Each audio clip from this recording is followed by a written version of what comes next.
Chapitre 14. Créer l'illusion. Pour échapper aux dures réalités de l'existence, les gens se plaisent à rêver éveillé, à s'imaginer un avenir de succès, d'aventure, d'amour. Si vous leur donnez l'illusion qu'avec vous ils réaliseront leurs rêves, vous les tenez. Procédez par petites touches.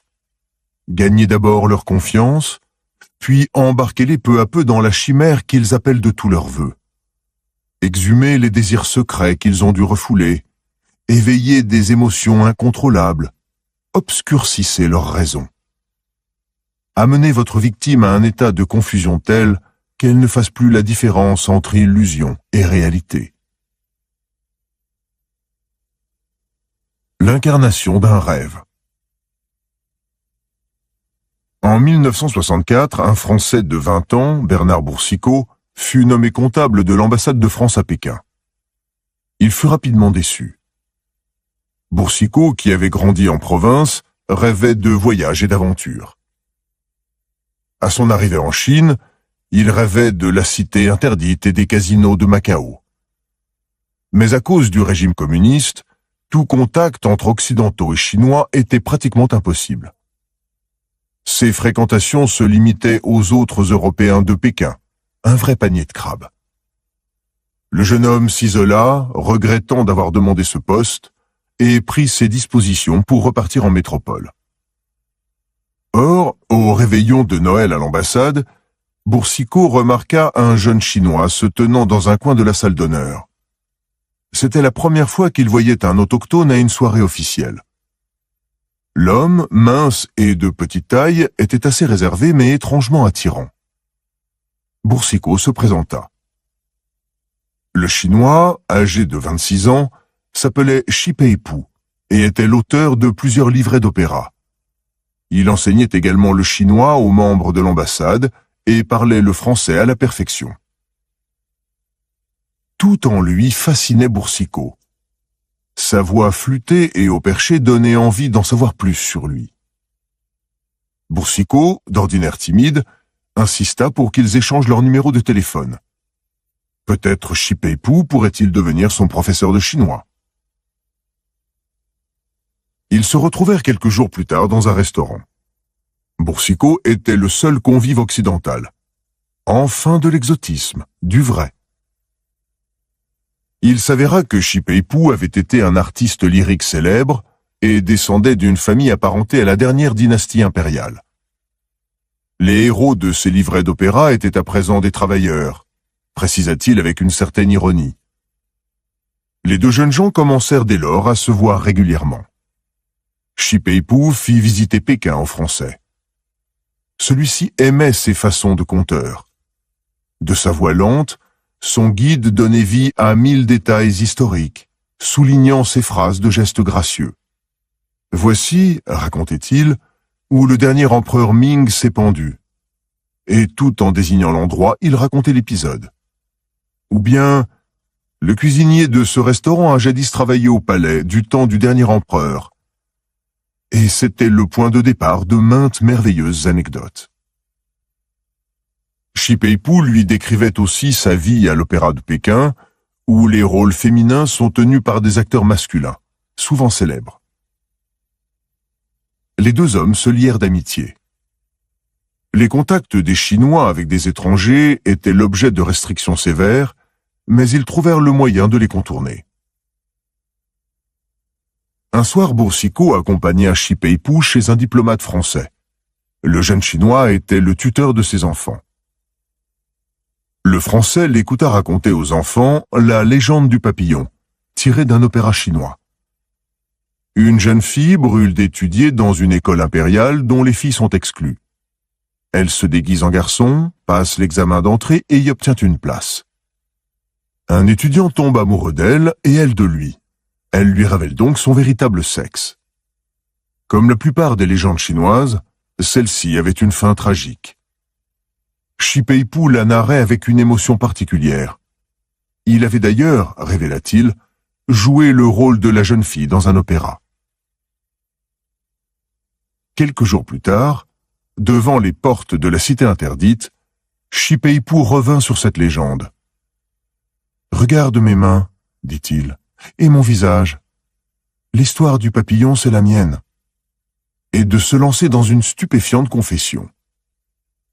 Les 2 premiers enfants de sa mère étaient des filles. Comme les garçons comptent beaucoup plus aux yeux des Chinois, une femme donnant naissance à 3 filles doit accepter que le père prenne une 2e épouse. Le 3e enfant vint au monde, c'était encore une fille. Effrayée de révéler la vérité, la mère soudoya la sage-femme et le bébé fut déclaré comme garçon, puis élevé comme tel. Ce 3e enfant, c'était Shi Peipu. Au fil des années, Shi Peipu avait fait l'impossible pour cacher son sexe. Il n'utilisait jamais les toilettes publiques, s'épilait le crâne pour simuler des signes de calvitie, et ainsi de suite. Boursicot fut bouleversé par cette histoire, et combien soulagé, car, comme le garçon de la légende du papillon, il se sentait profondément attiré par Shi Peipu. Tout s'expliquait donc. Ses jolies mains, sa voix aiguë, son cou gracile. Il était tombé amoureux d'elle, et apparemment c'était réciproque. Shi Peipu se mit à fréquenter l'appartement de Boursicot, et ils ne tardèrent pas à coucher ensemble. Elle continuait à s'habiller en homme, même chez lui, mais toutes les femmes de Chine s'habillaient ainsi. Aux yeux de Boursicot, Shi Peipu était plus féminine qu'aucune des Chinoises qu'il avait vues. Au lit, elle était très pudique, et guidait les mains de son amant d'une façon grisante et follement féminine. Tout, avec elle, prenait un tour noble et romantique. Quand ils étaient loin l'un de l'autre, il ne cessait de penser à elle. Ce qui donnait le plus de piment à leur liaison, c'était son caractère secret. En décembre 1965, Boursicot rentra à Paris. Il voyagea, eut d'autres maîtresses, mais ses pensées ne cessaient de revenir à Shi Peipu. La révolution culturelle éclata en Chine, et le contact entre les 2 pays fut rompu. Avant leur séparation, Shi Peipu lui avait annoncé qu'elle était enceinte. Boursicot ignorait si l'enfant était né. Obsédé par ses souvenirs, il se débrouilla pour obtenir un nouveau poste à Pékin, en 1969. Les contacts entre Chinois et Occidentaux étaient devenus encore plus difficiles, mais il parvint à revoir Shi Peipu. Elle lui révéla qu'elle avait mis au monde un fils en 1966 et qu'il était le vivant portrait de Boursicot. Étant donné la haine croissante des Chinois pour les étrangers et la nécessité de garder secret son véritable sexe, elle avait envoyé le bébé en nourrice dans une région écartée, près de la frontière russe. Il faisait si froid là-bas qu'il était peut-être mort. Elle montra à Boursicot des photographies, et il constata bel et bien chez l'enfant un air de famille. Pendant les semaines qui suivirent, les 2 amants parvinrent tant bien que mal à se voir, et puis Boursicot eut une idée. Après tout, il était un sympathisant de la révolution culturelle. Pour contourner les interdictions qui l'empêchaient de rencontrer librement Shi Peipu, il proposa ses services d'espion. L'offre fut transmise en haut lieu, et bientôt Boursicot se mit à transmettre des documents confidentiels aux communistes.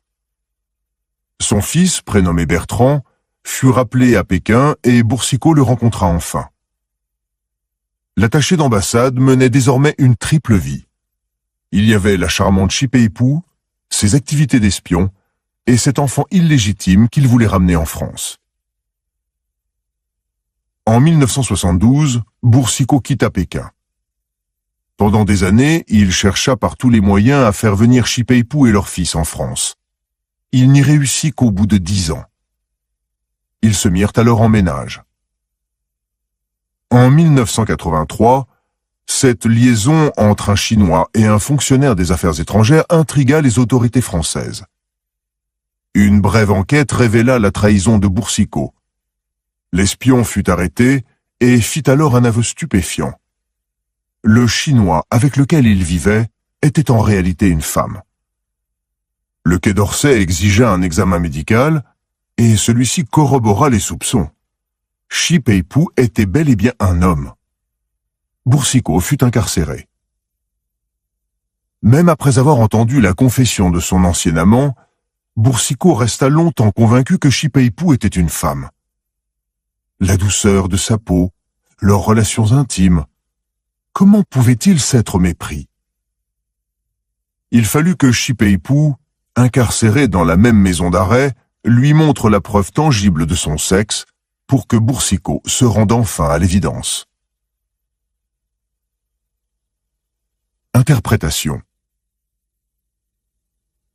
Dès leur première rencontre, Shipei-Pu avait reconnu en Boursicot une victime idéale. Le jeune Français souffrait de solitude et d'ennui. Son comportement trahissait, sinon une homosexualité latente, en tout cas des tendances sexuelles indécises. De fait, Boursicot avait eu des expériences homosexuelles pendant son adolescence. Sous l'effet de la culpabilité, il tentait de refouler ce penchant. Shipei-Pu, quant à lui, avait joué des rôles féminins et s'y était distingué. Mince et efféminé, il était physiquement tout à fait crédible. Mais à qui faire croire pareille fable? Elle laissait pour le moins sceptique. L'astuce de Shipei-Pu fut de concrétiser les rêves d'aventure du Français. Subtilement, il mit peu à peu en condition l'esprit de sa victime en transportant Boursicot dans un monde fabuleux où certains éléments étaient réels, d'autres légendaires. Son talent de conteur donnait à ses histoires une allure captivante sans leur ôter leur crédibilité. Puis la légende du papillon introduisit la notion de travestissement. Lorsque Shipei-Pu avoua la vérité sur son sexe, Boursicot, sous son charme, était prêt à croire n'importe quoi. Boursicot ne le mit pas en doute car il voulait croire aux affabulations de Shipei-Pu. Dès lors, le reste ne posait aucune difficulté particulière. Shipei-Pu fit semblant d'avoir des règles, et moyennant une petite somme, se procura un enfant qui pouvait raisonnablement passer pour leur fils. Mieux, il joua à fond la carte du rêve en demeurant insaisissable et mystérieux. Exactement ce qu'un occidental attend d'une asiatique, voilant son propre passé et leur liaison derrière des lambeaux de vraisemblance. Comme l'expliqua ultérieurement l'attaché d'ambassade, Shipei-Pu m'avait complètement mystifié. J'avais une liaison, et dans mes pensées et mes rêves, j'étais à des années-lumière de la vérité. Boursicot croyait réaliser enfin son rêve de toujours, une aventure exotique. Il avait en outre trouvé un exutoire pour ses penchants homosexuels refoulés. Shipei-Pu incarnait son rêve, lui donnait corps et chair après avoir touché son esprit. Or l'esprit connaît deux pulsions contradictoires. D'un côté, il veut croire en ce qui lui est agréable de croire. De l'autre, il cherche à se protéger des gens dont il faut se méfier. Si vous commencez le processus de séduction de façon trop théâtrale, vous vous heurtez à un blocage en éveillant des soupçons. Mais une fois le rêve enclenché, les doutes s'évaporent. Il faut donc commencer en douceur, établir une relation de confiance et stimuler l'intérêt en faisant toucher du doigt à la victime quelque chose de bizarre et d'excitant. À vous ensuite de construire votre histoire, comme un roman. Si vous bâtissez sur la confiance, les affabulations les plus invraisemblables seront acceptées pour argent comptant. Important, les gens ont envie de croire des choses extraordinaires. Au prix d'une petite préparation mentale, ils se laisseront prendre par l'illusion. Dans le doute, soyez plutôt trop concret que pas assez. Appuyez-vous sur des éléments tangibles, tel l'enfant que Shipei-Pu montra à Boursicot. N'hésitez pas à introduire le fantastique dans votre vocabulaire, assaisonné de gestes fugitifs qui vous confèrent un soupçon d'irréalité. Quand vous sentez que la victime a mordu à l'hameçon, jouez à fond de votre charme et enfoncez-vous dans le mythe. À ce stade, vous aurez tant pris possession de son esprit que vous n'aurez plus à vous soucier de vraisemblance. Du désir à la réalité. En 1762, l'épouse du tsar Pierre III, celle qui allait devenir la Grande Catherine, organisa un coup d'État contre son mari incapable de gouverner et se proclama impératrice de toutes les Russies. Pendant quelques années, Catherine régna seule et prit de nombreux amants que les Russes appelaient Vremienchiki, les hommes du moment. En 1774, l'homme du moment était le lieutenant Grigori Potemkin, âgé de 35 ans, de 10 ans son cadet. Potemkin, éborgné par un accident et dépourvu de beauté physique, semblait bien peu fait pour ce rôle. Mais il savait faire rire l'impératrice et l'adulait de façon si éloquente qu'elle avait fini par lui céder. Il devint rapidement le grand amour de sa vie. Catherine lui décerna promotion sur promotion jusqu'à le faire gouverneur de la Russie blanche, vaste région incluant l'Ukraine. Son poste obligeait Potemkin à quitter Saint-Pétersbourg pour aller vivre dans le sud. Il savait Catherine incapable de vivre sans homme. Il s'occupa donc personnellement de choisir les Vremienchiki qui prendraient sa place. Elle ne se contenta pas d'approuver cette décision. Elle promit à Potemkin qu'il demeurerait à jamais son préféré. Catherine rêvait de déclarer la guerre à la Turquie, de rendre Constantinople à l'Église orthodoxe et de bouter les Turcs hors d'Europe. Elle offrit au jeune empereur Habsbourg, Joseph II, de se joindre à sa croisade, mais l'Allemand ne se laissa jamais convaincre de signer un traité qui unirait son sort aux Russes dans la guerre. Dans son impatience, Catherine annexa la Crimée en 1783. Cette péninsule s'avançant dans la mer Noire était essentiellement peuplée de Tartares musulmans. Puis elle chargea Potemkin d'y faire ce qu'il avait si bien réussi en Ukraine: débarrasser la région des bandits de grands chemins, construire des routes, moderniser les ports et apporter la prospérité aux pauvres. Une fois remise en ordre, la Crimée serait la base idéale pour déclarer la guerre décisive à la Turquie. La Crimée était une contrée arriérée, mais Potemkin se passionna pour ce défi.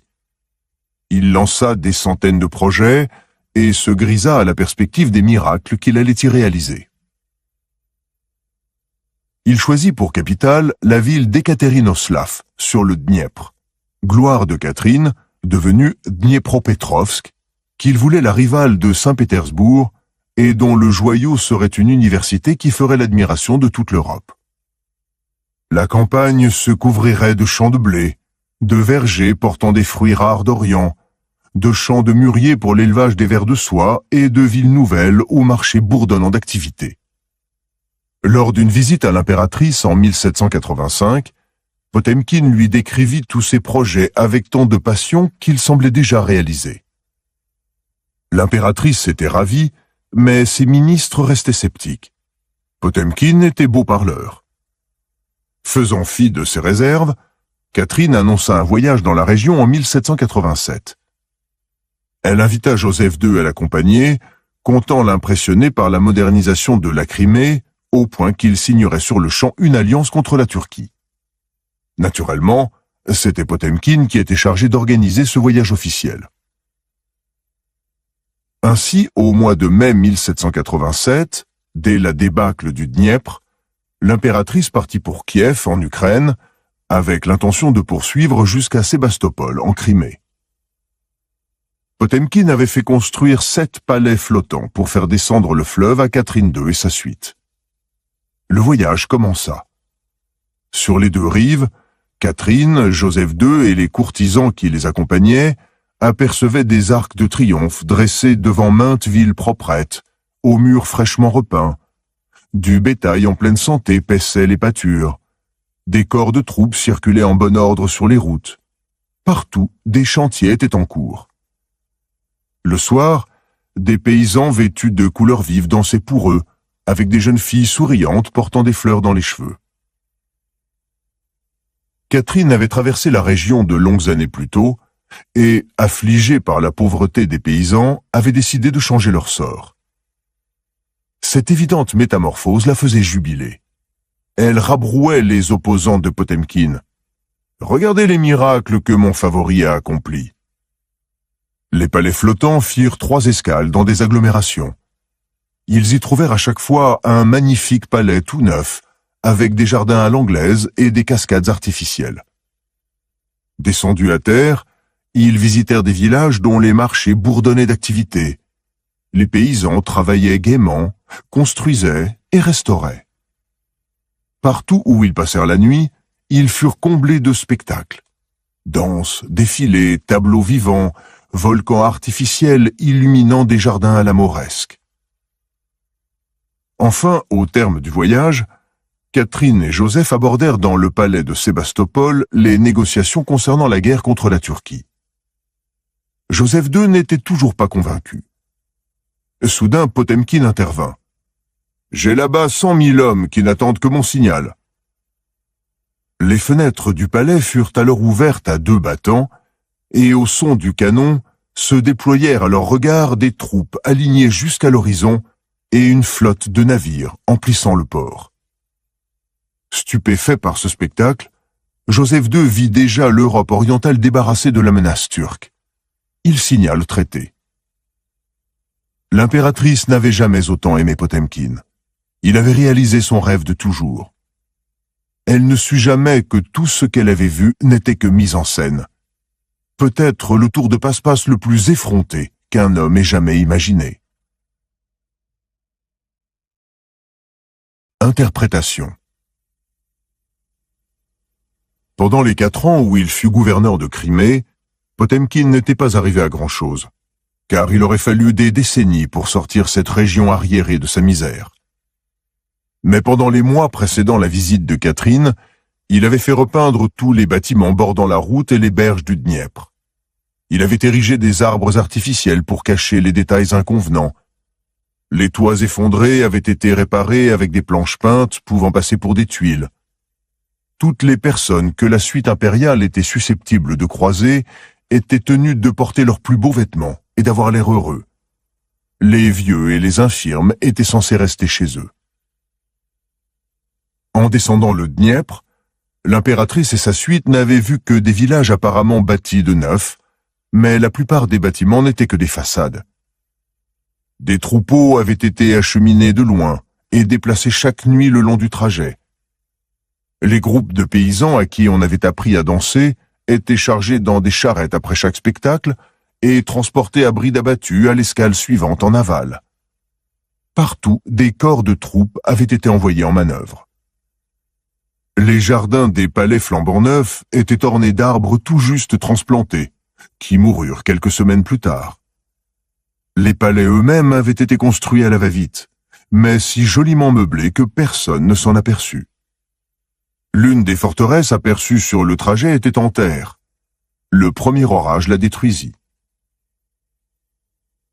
Le coût de cette mise en scène avait été colossal, et la guerre contre la Turquie se solda par une défaite, mais Potemkin avait atteint son but. Les observateurs les plus perspicaces avaient éventé la machination, mais dès lors que l'impératrice en personne n'y voyait qu'une réalité glorieuse, les courtisans n'avaient qu'à s'incliner. Telle était l'essence de cette opération de séduction. L'impératrice voulait à tout prix être considérée comme une souveraine progressiste, aimant ses sujets, capable de battre les Turcs et de libérer l'Europe. Et quand elle vit en Crimée les signes du changement, elle refusa de voir autre chose. Quand nos émotions sont en jeu, nous avons souvent du mal à regarder la réalité en face. L'amour nous aveugle et nous fait prendre nos désirs pour argent comptant. Pour que les autres ajoutent foi aux illusions que vous échafaudez devant leurs yeux, il faut que vous les touchiez là où les émotions échappent le plus à leur contrôle. Les désirs inassouvis. Peut-être est-ce l'image noble et romantique qu'ils veulent avoir d'eux-mêmes et que la vie les a empêchés de réaliser. Peut-être est-ce l'aventure. Aussitôt que quelque chose y ressemble, ils perdent toute raison, presque jusqu'au délire. Pour créer l'illusion, rappelez-vous l'importance de la lenteur. Potemkin avait composé une mise en scène soigneusement dosée. D'abord quelques troupeaux qui paissaient le long du fleuve, 2 ou 3 maisons. Puis il fit débarquer ses invités et étoffa peu à peu le spectacle, jusqu'à l'apothéose, les fenêtres brusquement ouvertes sur la vision d'une puissante machine de guerre. En réalité, à peine quelques milliers d'hommes et une poignée de bateaux alignés en perspective. Comme Potemkin, emmenez votre cible en voyage, physiquement ou d'une autre façon. Le sentiment de partager une aventure ouvre les portes du fantasme. Faites croire à l'autre qu'il est en train de réaliser ses aspirations les plus profondes, et à la place de votre décor de carton-pâte, il verra des villages heureux et prospères. Et c'est là que commença le voyage de Potemkin au pays des contes de fées. C'était comme un rêve. Le rêve éveillé d'un prestidigitateur ayant découvert le secret pour concrétiser ses visions. L'impératrice Catherine et ses compagnons avaient laissé sur la berge le monde réel. Ils parlaient d'Iphigénie et des dieux de l'Antiquité, et la grande Catherine avait l'impression d'être à la fois Alexandre et Cléopâtre. Gina Kaus. Les clés de la séduction. Le monde réel est impitoyable. Il s'y passe des événements auxquels nous ne pouvons rien. Les autres, dans leur hâte de satisfaire leurs besoins, se moquent de ce que nous ressentons. Les jours passent sans nous laisser le temps d'accomplir ce que nous voulons. Si nous réfléchissons un instant objectivement au présent et à l'avenir, il ne nous resterait qu'à sombrer dans le désespoir. Heureusement, nous acquérons, dès notre jeune âge, la capacité de rêver.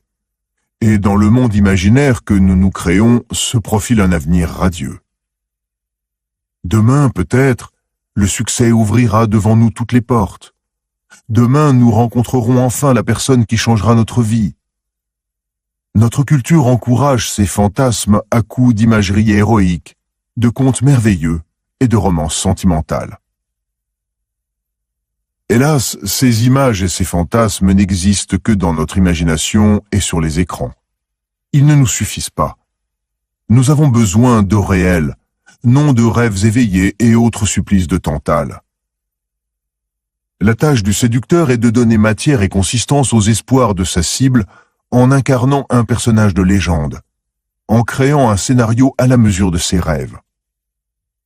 Nul ne peut résister à l'attraction d'un de ses désirs secrets se matérialisant d'un coup sous ses yeux. Choisissez vos victimes en fonction de leurs idéaux refoulés et désirs inassouvis. Ce sont les plus réceptives à la suggestion. Lentement, progressivement, bâtissez un mirage qui leur fera visualiser, toucher et vivre le rêve de toute leur vie.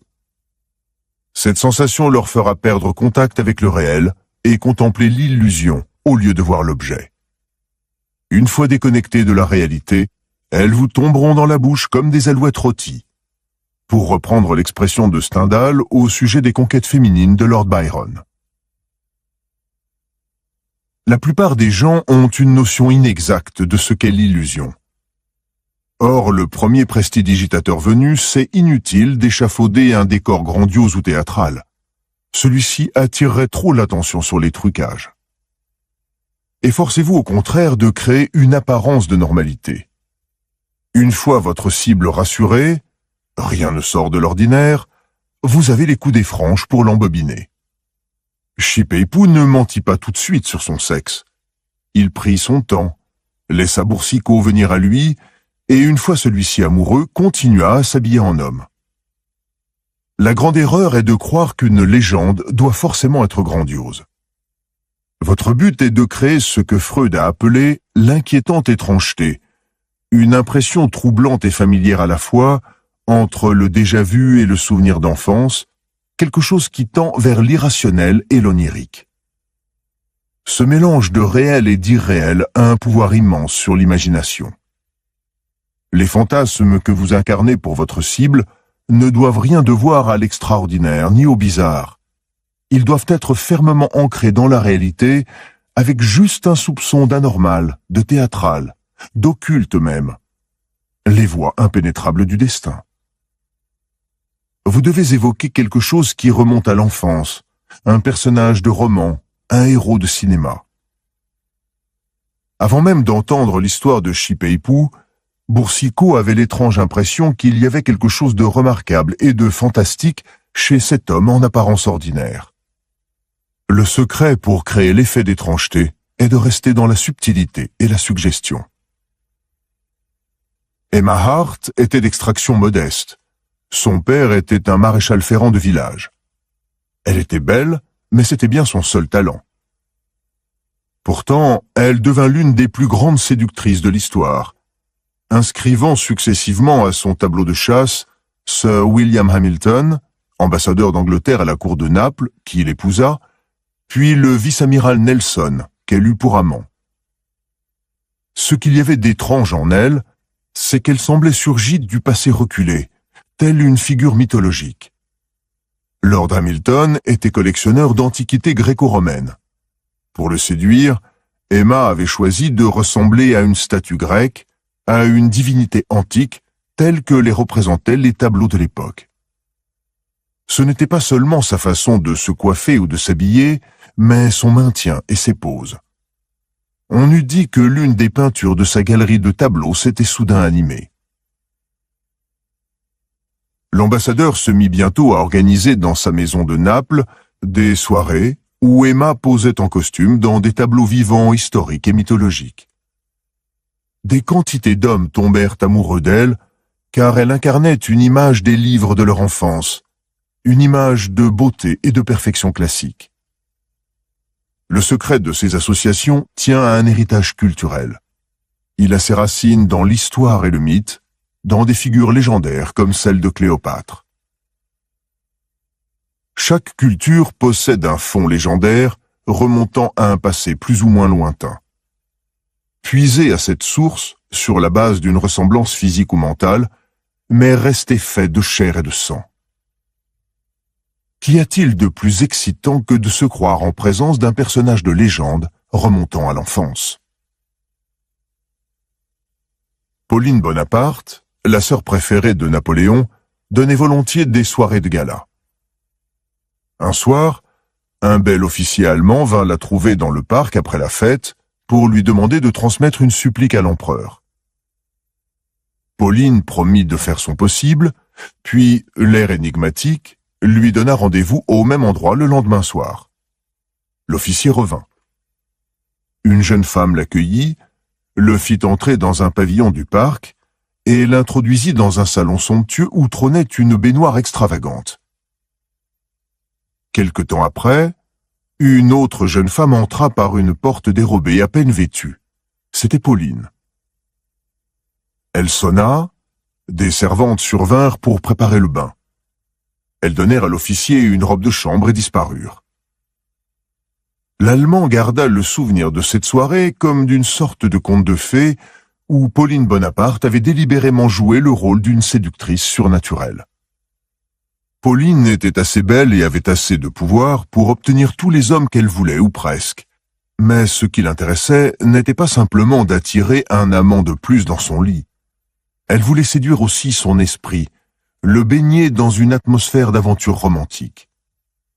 Jouer un personnage faisait partie de cette aventure, et elle invitait sa cible à partager son fantasme.